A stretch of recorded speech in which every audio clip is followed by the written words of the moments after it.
What made you realize your neighbor from hell was actually in trouble? My neighbor keyed my car for the third time in a month. I had the security footage, I had the police report, and I was finally going to ruin his life. His name was Mr. Harris, a retired man who lived alone and seemed to hate the world. He'd yell if a leaf from my tree blew onto his perfect lawn. He reported me to the city because my recycling bin was 6 inches too close to the curb. The car was the final straw. The police said without a clearer shot of his face, it was hard to press charges, so I decided to get it. I spent $400 on 2 more high-definition cameras and aimed them right at his property.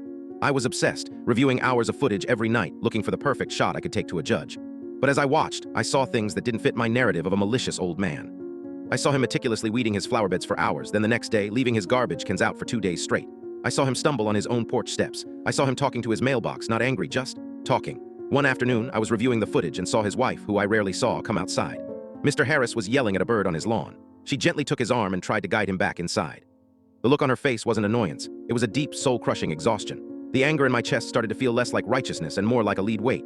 The next Saturday, I was compiling the best clips for the police when an ambulance pulled up to his house, lights silent. I went outside. His wife was on the porch speaking to the paramedics. She saw me standing in my yard and her composure just shattered. She started sobbing right there. She walked over to the fence between our houses and said, "I'm so sorry about your car. He doesn't know what he's doing." She told me he'd been diagnosed 6 months ago with a rapidly progressing neurological condition. The doctor said the aggression, it's a symptom. I stood there, the USB drive with all my evidence, feeling like a hot coal in my hand. I went back inside and dragged all the video files into the trash bin and clicked empty.